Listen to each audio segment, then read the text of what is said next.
Jayo Radha Madhava Kunja Bihari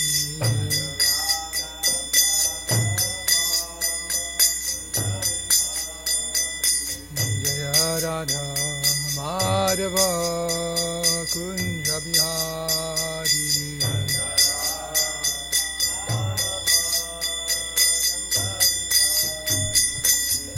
Gopi Jana Vallabha Giri Varadari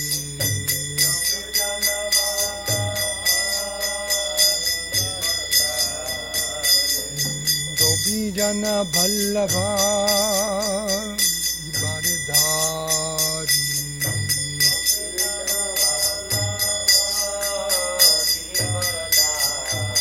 Yasura Nandana Braja Jana Ranjana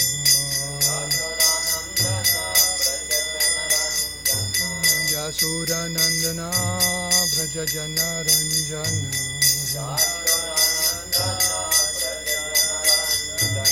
Yamuna Tira Vanachari Yamuna Tira Vanachari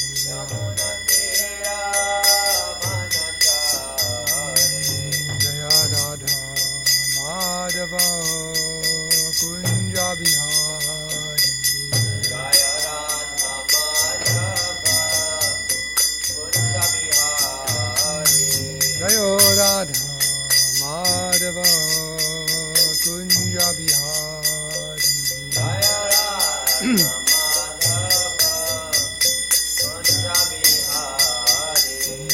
Gopi Jana Vallabha Giri Varadari Jaya Gopi Jana Vallabha Giri Varadari Gopi Jana Vallabha Giri Varadari Gopi Jana Vallabha Giri Varadari Yasura Nandana Braja Jana Ranjana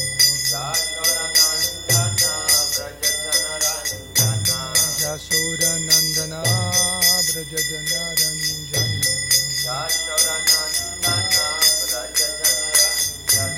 Jamuna Tira Vanachari Jamuna Tira Vanachari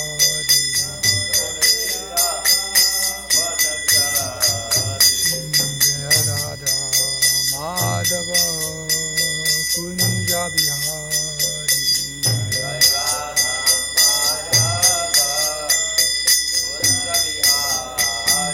Jaya Radha Madhava Kunja Bihari Jaya Radha Madhava Kunja Bihari Jaya Radha Madhava Kunja Bihari Jaya Radha Madhava Kunja Bihari Jaya Radha Madhava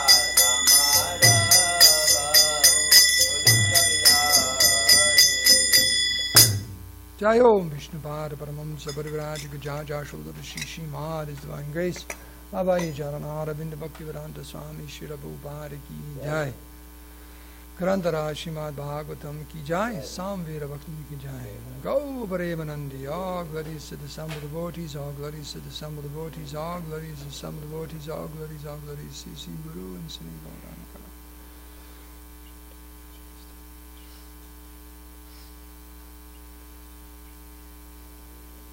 Please.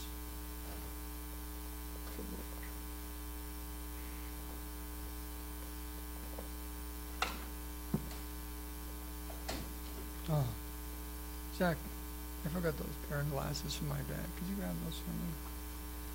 Spaced out. Remember that.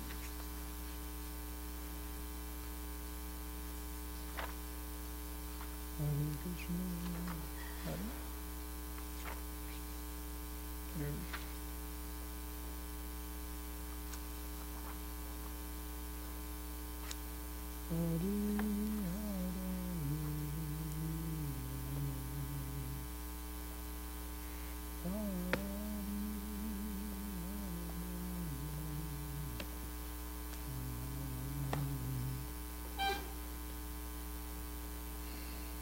So this morning we're reading from 4th Canto, 4th chapter, text 33 of the srimadbhagavatam. Om Namo Bhagavate Vasudevaya. Om Namo Bhagavate Vasudevaya. Om Namo Bhagavate Vasudevaya. Narayanam Namaskricha Naram Chaiva Narottamam Devim Saraswatim Vyasam Tato Jayamutir Yat Srila Prabhupada Ki.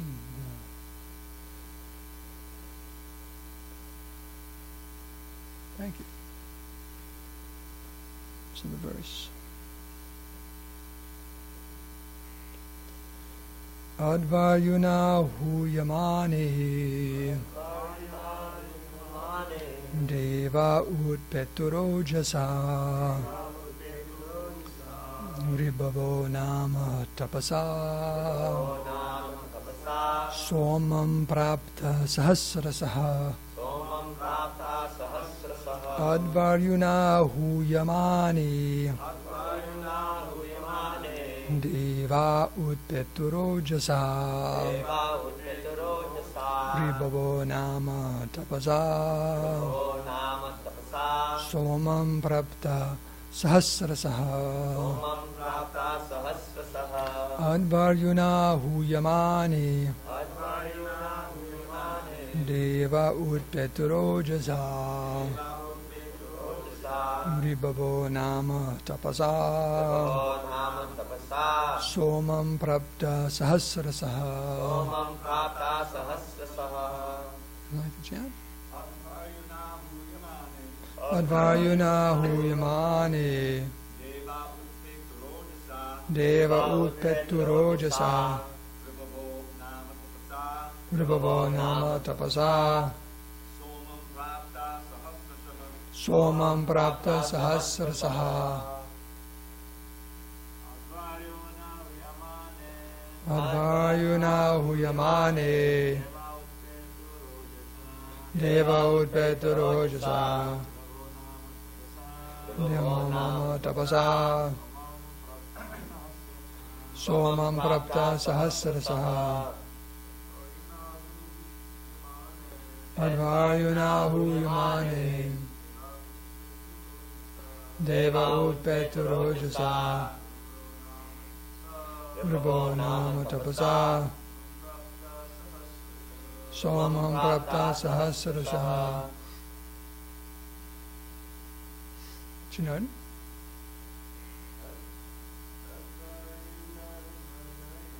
Advayuna huyamane Deva utpeturo jasa Ribhavo nama tapasa Somam prapta sahasrasaha.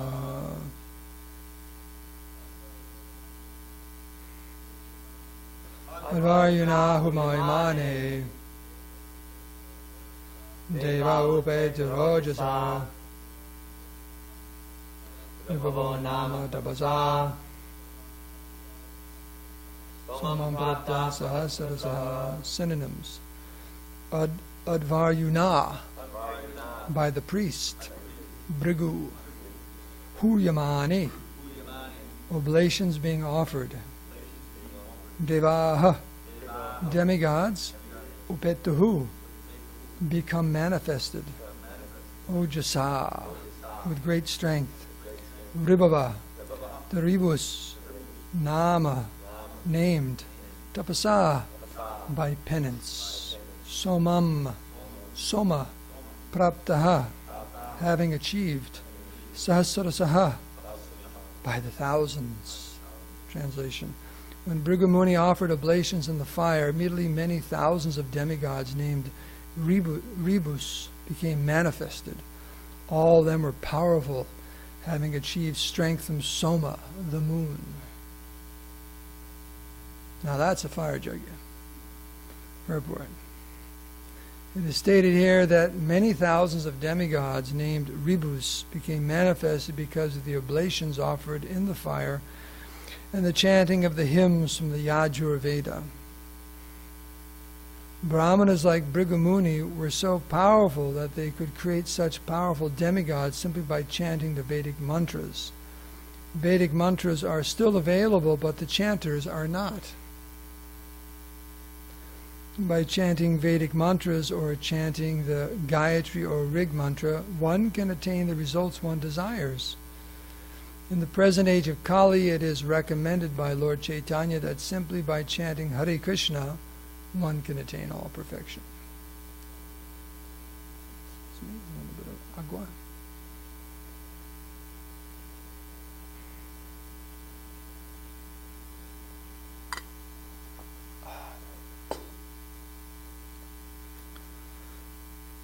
Please repeat. When Bhrigu offered oblations in the fire,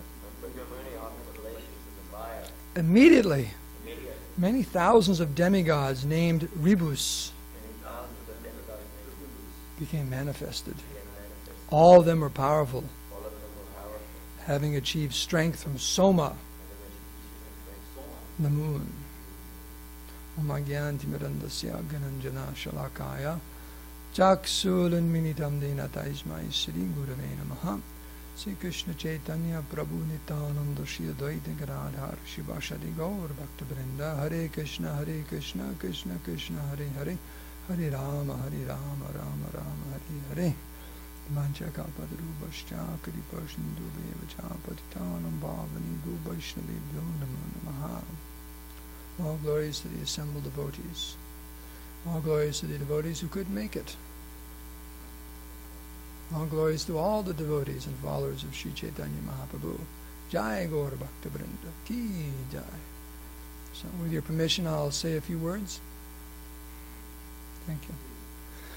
Soma, a very powerful personality. There are two dynasties of Kshatriyas descending. One from Soma and one from Surya. Can you name a famous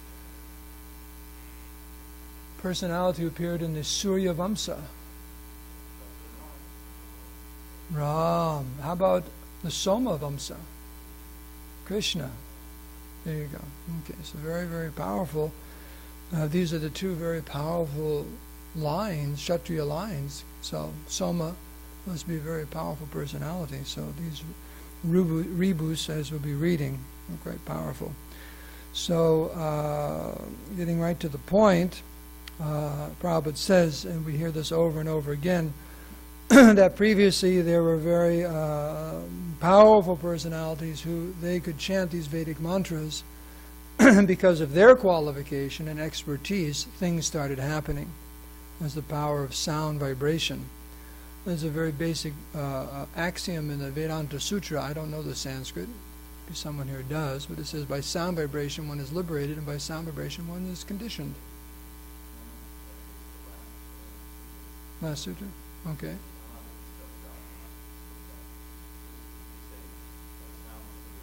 By sound one liberated, okay. So by sound vibration one can actually get out of the material world. That's pretty powerful. What's that sound? Right. So those sound vibrations are there. In fact, if you think about it, we are moving around day to day primarily by sound vibration. Hey, Prabhu, it's time to get up. Right? Oh, my alarm didn't go off. I didn't hear the sound vibration. Right from the very beginning. Our daily activities are guided by sound, and you could say on a very subtle level because thinking is actually verbal. Hey, I got to get up now. I got to do this. Hey, I wonder what's for breakfast. What am I going to cook for breakfast today? What am I going to cook for lunch? Can't buy anything in the walk-in. I got to chat my rounds. So, we're talking to ourselves all day long. What they call it, self-talk.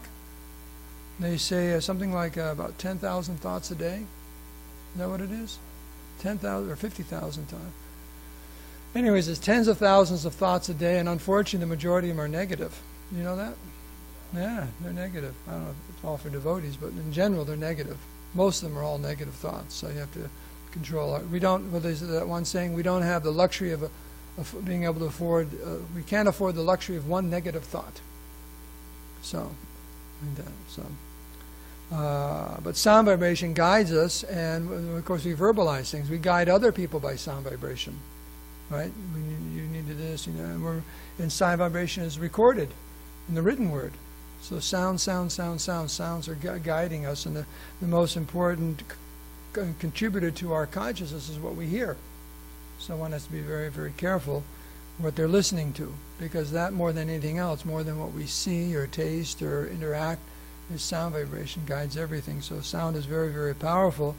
And capturing these different sounds, even on a very subtle level, that was part of the Vedic culture. And different great, powerful personalities like Bhrigu Muni are described here. By chanting a particular type of mantra and offering oblations, actually he created thousands of very, very powerful personalities right out of the fire. So Prabhupada says here, those mantras are still there. You can translate them, but who can chant them with any efficacy? They're not there. That's one reason these different sacrifices, there's certain things which are forbidden in the age of Kali. Some of them are these sacrifices. Ashwamedha sacrifice, Go-meda sacrifice, right? And they're forbidden because you can't perform them properly. And the reason they're called that, horse sacrifice or cow sacrifice, is an old animal would be taken and sacrificed, but the Brahma was too powerful that jiva would actually get a new body right then and there. Okay, but what happened is now they do it and nothing happens. They just, Well, the point is, just who knows where, and that wasn't the point. The point was that was just showing the efficacy of the chanting and then onwards. So such Brahmins are no longer available. Now, as far as that chanting, Ramapati Prabhu may can elaborate on this a little bit because he grew up here in the school. Well, there's a publication here from the Bhaktivedanta Academy in the mantra book, and describing a little bit about all the different things that have to be taken into consideration if you're going to chant a Vedic mantra. And of course, what's described here in the purport is the qualifications of the chanter have to be very, very, very high.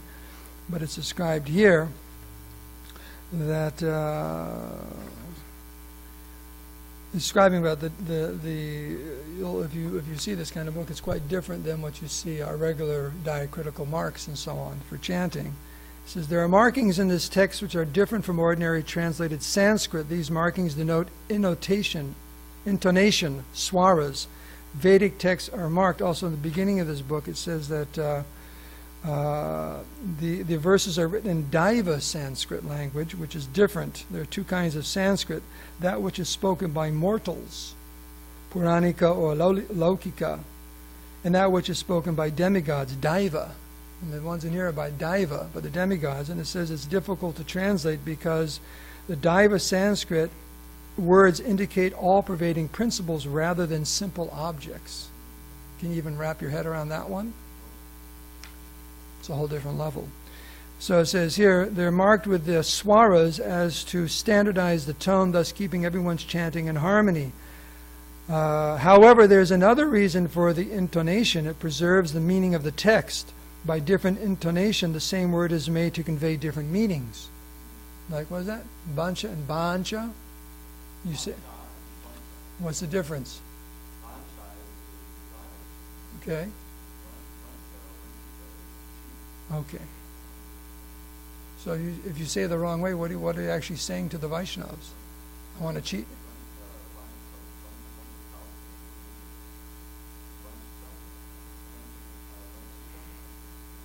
But are you saying devotees are... Okay, so devotees are small cheating trees, so you really don't want to say that to a devotee. Prabhu, you're a small cheating tree. So that's an example. One example here is the word Brahman, accented on the first syllable means prarthana or prayer. However, Brahman, accented on the second syllable, means parti or one who prays. Additionally, Brahman with low accent refers to the Supreme Lord. Therefore, one must carefully obey the rules of intonation while chanting these verses, as well as intonation. This is interesting. There are other regulations that should be observed. These include purity of the chanter, purity of the place. Regarding the technique of chanting, there are 6 items to be observed. Pronunciation, varna, tone, swara, meter, matra, accentuation, balam, tune, sama, and tempo, santana. These verses are divine personalities and associates of Lord Vishnu, and therefore offending them is considered to be a serious matter. Incorrect chanting leads to undesirable results as stated in the following verse. I won't chant the Sanskrit. The translation is as follows. This is from the Paniya Siksha. Mantra or Vedic verse chanted with improper tone or poor pronunciation does not carry the proper meaning. It is like a verbal thunderbolt that kills the Yajamana, host of the sacrifice, just as the word Indrashatru did when improperly accented. Further details regarding this can be found in the verse and purport of Srimad Bhagavatam 6.9.11. Therein, Twashta's chanting of the mantra Indrashatru Vivardashwa is described. He meant Indrashatru as the killer of Indra, but he chanted Indrashatru, meaning one who was killed by Indra. Thus his son Vritrasura was killed by Indra. In this way we can understand the importance of chanting these verses carefully and attentively. Mahapati, any comment? You grew up in the school. You were trained like this, right? Is it difficult?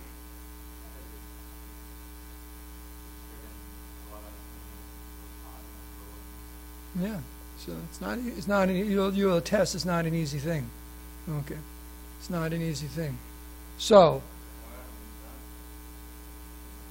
well, no, they're talking about these verses and so on. I'm not talking about verses of the Bhagavatam and things like that, the Vedic mantras, Jaggic mantras and so on. It's a whole different ballpark, as they say in America. So what Prabhupada says in the end of the purport, saving all of us, in the present age of Kali, it is recommended by Lord Chaitanya that simply by chanting Hare Krishna one can attain all perfection. So there's different things. As we know, there's different recommendations for different ages. I've got a few selections here which I thought were quite ecstatic and wonderful about this point of chanting Hare Krishna in the age of Kali. Now, one thing referred to here was the Vedic mantras and so on, but we know there's different processes of self-realization. If I may, I'd like to read from Srila Bhaktivinoda Thakur's book, The Holy Name, his conversation with Haridas Thakur. This is primarily Haridas Thakur speaking. So he says here, in the Satya Yuga, the Lord supplied the process of meditation. What he said was that the chanting of the Holy Name is there, and the Vedic literatures talk about karma and jnana and yoga as gradual processes to bring one to the point of appreciating bhakti. But he's making the point here, in the Satya Yuga, the Lord simplified the process of meditation by which the rishis became purified. Attaining purification, the Lord gave the treasure of bhakti. Similarly, in the Treta Yuga, the Lord arranged for purification by performance of sacrifices, and in Dwapara Yuga, the Lord gave temple worship for purification as paths leading to bhakti. But seeing the pitiful state of the jivas in the Kali Yuga, has anyone seen this? The pitiful state of, okay, I've seen it. Just go out that door after 9 o'clock. Actually, around 3 in the morning, you can see it too. The Lord gave us hope in the processes of karma, jnana, and yoga. In Kali Yuga, such troubles as short life, many diseases, decreased intelligence and strength afflict all jivas. Therefore, the secondary paths of karma and jnana, the practices of varnashram, sankhya, yoga, and jnana, mixed with a little devotional activity, are too narrow and obstructive. The only result in Kali Yuga of these paths is deviation from the path of bhakti. There it is, right from the mouth of Haridas Thakur. Thus, if one takes to these paths in hope of success in Kali Yuga, life will simply become difficult for the jivas. Therefore, thinking of the welfare of the jivas in Kali Yuga, the Lord has descended with his name. The Lord descended and preached the path of Kali Yuga, the path for Kali Yuga, the process of Nam Sankirtan. Since by this process the jiva may directly achieve the highest treasure of Krishna Prema, which is actual happiness, it is called the major or chief path, as distinct from the secondary paths of karma and jnana. In this process, all the jiva has to do is sing and remember the name of the Lord constantly. Now, is that easy or is that easy? About as easy as it gets, right? Okay. When the impure jiva takes up the process of bhakti for his purification, he is performing sadhan bhakti, or devotional service and practice, When his practice reaches purity and perfection, sadhya, in other words, when the jiva achieves prema bhakti, this is an important point right here. The activities of sadhana bhakti, hearing and chanting the Lord's name, etc., remain as the activities of prema bhakti. In other words, they don't go on to something else. Eating a lot of maha or something, and that's all you have to do. The principal activities of devotional service are eternal. At the perfectional stage of prema, the means, sadhan, and the end, sajja, or the method, upaya, and what is to be attained by the method, upaya, become non-different.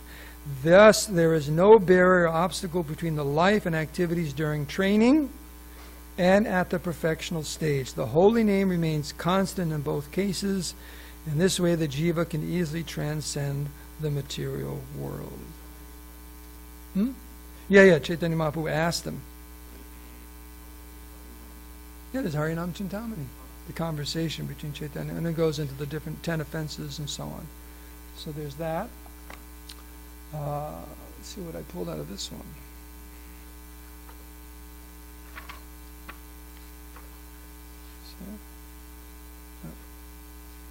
Hare Krishna.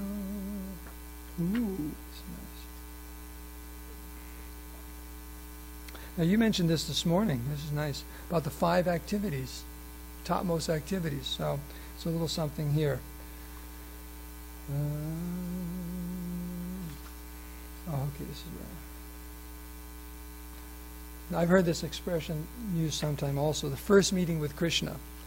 So the Hare Krishna mantra is your first meeting with Krishna in the material world. That's where when you first your introduction to Krishna is through the holy name. Krishna introduces himself. Hare Bol, Hare Krishna.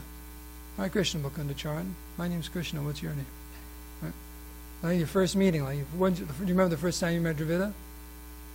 Or Ramapati? Or no, it's not, your first meeting. So our first meeting, the conditioned soul's first meeting with Krishna is his name. Harinam. That's when you get to meet Krishna. So that's what it says here. First meeting with Krishna. Krishnanam has been accepted by all to be an incarnation of Lord Krishna on this earth, although he appears like a word. Appears like a word. See right up there. Krishna appears like a word. Krishna, still by his inconceivable power, he is completely spiritual. The name is a special incarnation of the Supreme Personality of Godhead. As Krishna and his name are identical, Krishna has descended to earth as Nam. Krishna Nam is our first introduction to Krishna. Therefore, we meet Krishna first in his name. With determination to reach Krishna, we must first accept the name of Krishna. That's from the Nam Bhajan. Nam is also another incarnation of Krishna. Nama Rupe Kali Kali, Krishna Avatar. Because Krishna and the name is non-different. Abhinatvad Nami Nami. No, there is no difference. In the material world, there is a difference between the name and the substance. But in Advaya Gyan, the absolute world, there is no distinction. The name and the person are the same, identical. It says, how does the Hare Krishna japa purify the chanter? Chanting gradually diminishes the propensity to sin and simultaneously purifies the consciousness. At this juncture, a taste for chanting begins to manifest. The inclination to commit sinful activities vanishes, though a faint residue of previous sinful acts still lingers in the consciousness. The receding sinful reactions leave an odor of sinful habits. I smell a little. I smell a lot personally. I got that odor. But the chanter's contact with the name produces a purity of mind and strength of willpower that overcomes the clinging smell of sin. That's the Harinam Chintamani. So that's good news, isn't it? Our determination can overcome that clinging smell of sin. Okay, so this is a conversation. Sarvabhauma Bhattacharya asked Lord Chaitanya a question. 500 years ago in Jagannath Puri, Sarvabhauma Bhattacharya asked Chaitanya Mahaprabhu, which item is the most important form of devotional service? That's a good one because there's so many things to choose from. Sarvabhauma Bhattacharya asked Chaitanya Mahaprabhu, which item is most important in the execution of devotional service? Mahaprabhu replied that the most important item was the chanting of the holy name of the Lord. Then Mahaprabhu quoted a verse from the Brihad Naradiya Purana. Can you guess what this one is? Harinama, Harinama, Harinama, Eva Kevalam, Kalau Nasteva, Nasteva, Nasteva, Katiranyata. Sri Chaitanya Mahaprabhu always emphasized the supremacy of Nam Bhajan in his preaching, and Jagannath Puri Mahaprabhu also instructed Sanatana Goswami on this point. Of the different spiritual practices, the 9 forms of bhakti are the best because they have great potency to deliver Krishna and ecstatic love for him. Of these 9 practices, Nam Kirtan is the best. By chanting the holy name without offense, one very easily attains the priceless treasure of Krishna Prema.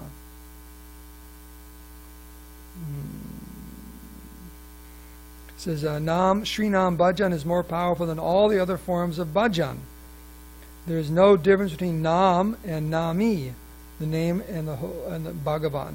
If you chant Nam without offense, you will very quickly attain all perfection. As Prabhu says in the purport here, all perfection. All 9 forms of bhajan are automatically carried out by performing Nam Bhajan. When one utters Sri Nam, he is engaged in hearing and chanting. As one continues to chant, he also remembers the pastimes of Krishna, and within the mind one serves the lotus feet, Pada Sevanam, worships him, Archanam, offers prayers, Vadanam, serves Krishna in the mood of a servant, Dasyam, or friend, Sakyam, and offers one's very self to Krishna, Atmanavedinam. That's from the Jaiva Dharma. Srila Bhaktisiddhanta Saraswati Thakur once explained that after careful consideration of the 5 limbs of bhakti, the best practice is Sri Nam Bhajan. The next entry shows how chanting Krishna's holy name is the root of all 9 forms of devotion and is glorified above all. So, this morning you brought up these 5 forms of devotional service considered the most important. What are they? What's one of them? Sadhu Sangha is one. Residing in a holy place. Chanting. Reading Srimad Bhagavatam. Association with devotees. Is that 5? Well, that's the deity worship. So it says here, Sadhu Sangha, associating with devotees, is recommended to create a taste for inclination for Sri Nam Bhajan. So that's the most important thing that comes out of associating with devotees. You get a taste for chanting. Isn't that interesting? This comes from associating with holy saints who are attached to chanting Krishna's holy names with firm faith and who systematically chant the names. Bhagavat Shravana, hearing Srimad Bhagavatam, which itself declares Sri Nam Bhajan to be the highest virtue, in its beginning, middle, and end. The Srimad Bhagavatam repeatedly stresses the efficacy of Sri Nam Bhajan. Mathuravas Sri Nam Bhajan is situated in the route of residence in Vrindavan or Sridham Mayapur. The sadhus living in or visiting these holy places are always engaged in Nam Sankirtan. Right? And then Sri Murti Seva, the service of Krishna deity, is always conducted with mantras full of God's names. The Hari Bhakti Vilas and Sri Jiva Goswami say that deity service must be accompanied with the chanting of Hare Krishna mantra for it to be accepted. Hare Krishna, Krishna Krishna, Hare Hare, Hare Ram, Ram Ram, Hare Hare. And the last one, 5, Nam Sankirtan, is directly chanting the holy names. So it shows how all these 5 activities are integrally connected with the chanting of the holy names. And there may be one little thing we can read here. We'll read this. This is the verse, besides Dravida, who can answer the question. There is one verse in the Bhagavatam that specifically points out, as spoken by Saint Karabhajana Muni, about the process of self-realization in the age of Kali. It's in the 11th canto. Begins with Krishna Varnam. Louder. Louder. Okay, what does that mean?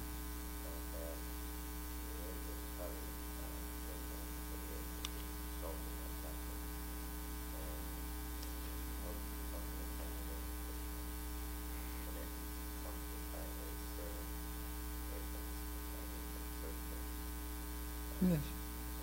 Intelligent persons. Yes, that's the verse here.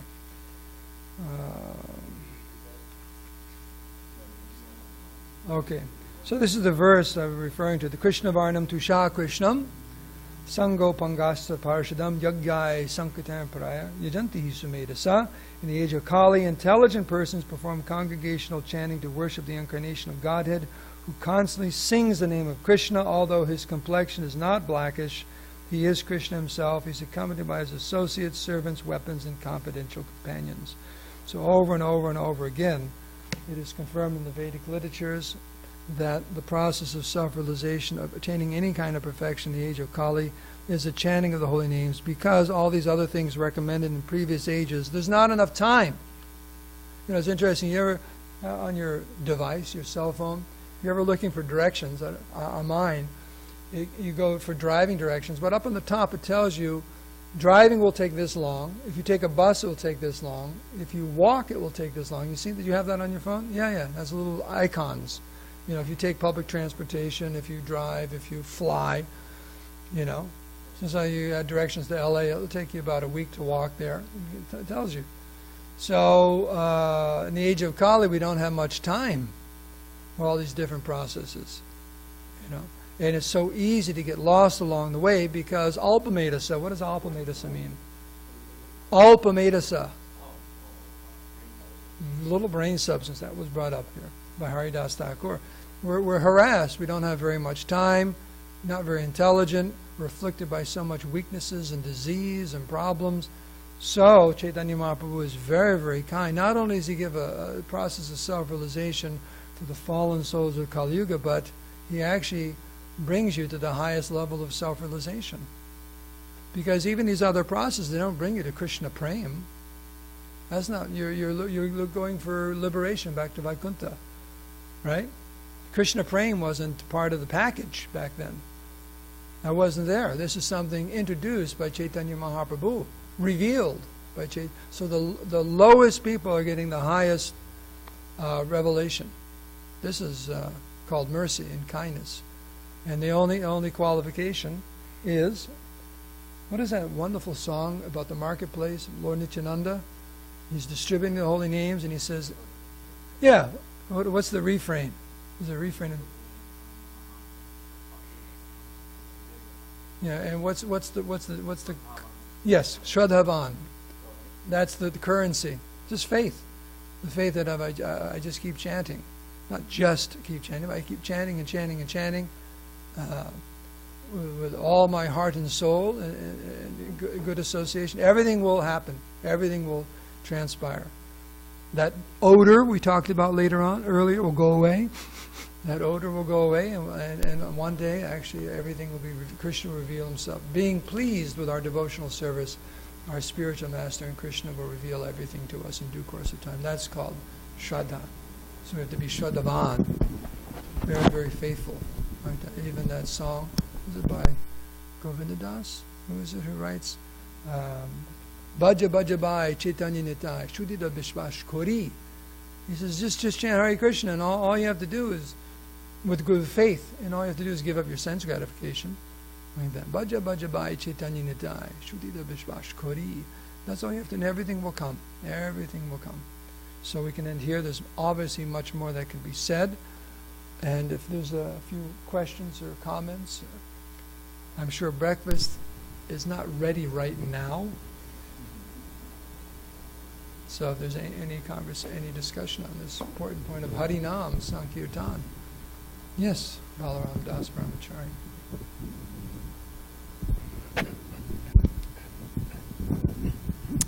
Yeah, I was just, you're talking about the 5, most important forms of devotional service, and one devotee was talking with Gaur Govinda Swami about that, because, sometimes devotees want to, of course they do, they move to the holy dhams, Mayapur and Vrindavan and other places to get absorbed in Krishna consciousness. So anyways, one devotee was talking with Gaur Govinda Swami about that, and he was saying, Mathura Vas, residing in Mathura, and how it's, so important and all that. And then Gaur Govinda Swami just kind of paused, and he said, oh yeah, that's true. He said,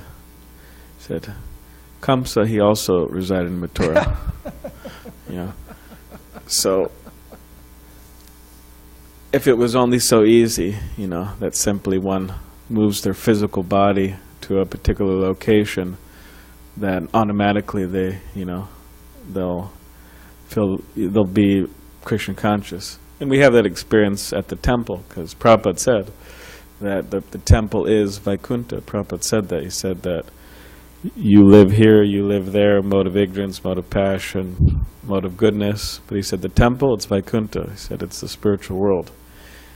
But we see that it is, you know, Nu Govardhan Dham. So, but we see that just by someone physically moving their body into the building, that automatically just not Krishna conscious, you know. So it takes surrender. But anyways, that's a good point. Kamsa lived in Mathura. Any questions or comments? Yes. I was reading Vaisheshika Prabhu's book, Our Family Business, and he makes this point in there, and he cites a verse in the Chaitanya Charitamrita. I'm not sure the verse number or even the rough paraphrasing of the verse at the moment, but the general idea of the verse is that it's not just the Yuga Dharma is not just performing Harinam Sankirtan, but it's performing it and teaching it to others, is the total Yuga Dharma. So we could perform kirtan here in the temple, like on Sunday feast and everything, and that is, of course, fantastic and amazing, but it seems like the actual full Yuga Dharma, and of course guests come and we teach, you know, chanting to them, but the closest thing to the actual formal Yuga Dharma, it seems like, would actually be going out in public and doing kirtan, and then trying to encourage other people to join the whole thing.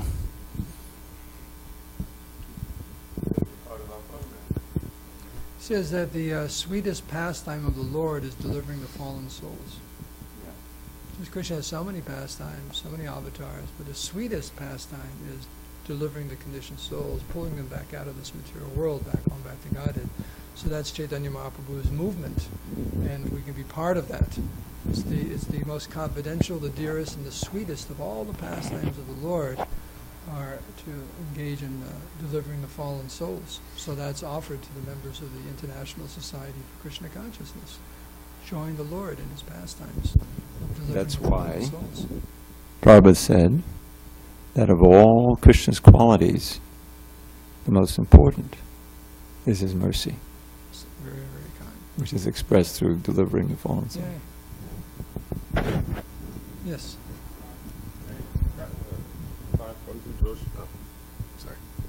I got the 5 forms of devotional service mixed up with the 9 processes of devotional service. Could you name the 5 again? Okay. So the first one, do you know the Sanskrit of that? I can just... Sadhu Sangha, associating with devotees. Okay. There's an order to it. There's a Bhagavat means the Bhagavatam, hearing the Bhagavatam, worshipping the deities, residing in a holy place, but watch out for Kamsa. Nam Sankirtan.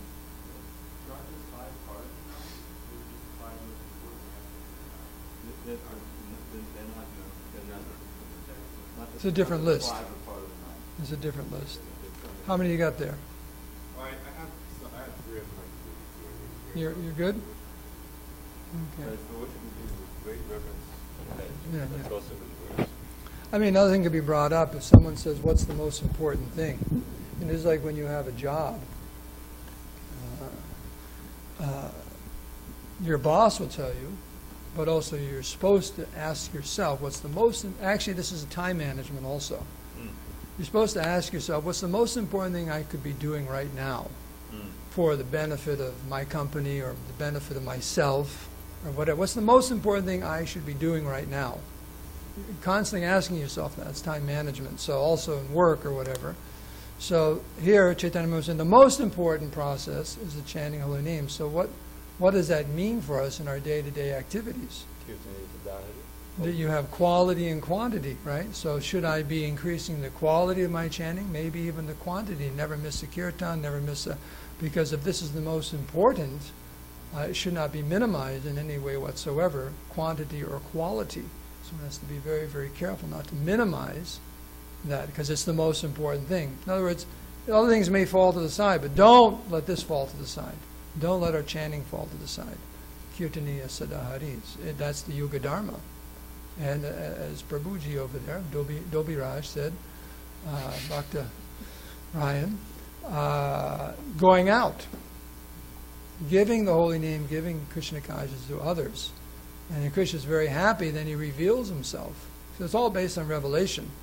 That's why there's that verse, Madhavis Maharaj, when he was a Maharaj, he was in Boston, he was at GBC for a little while. He introduced that verse about how in the Chaitanya Charitamrita, chanting that you can chant Hare Krishna for millions and millions of lifetimes.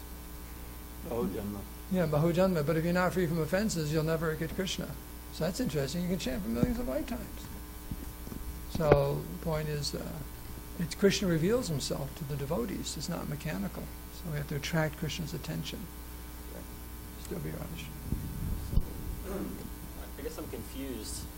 So the 9 processes of devotional service, we're talking about the verse that Prahlad Maharaj spoke, right?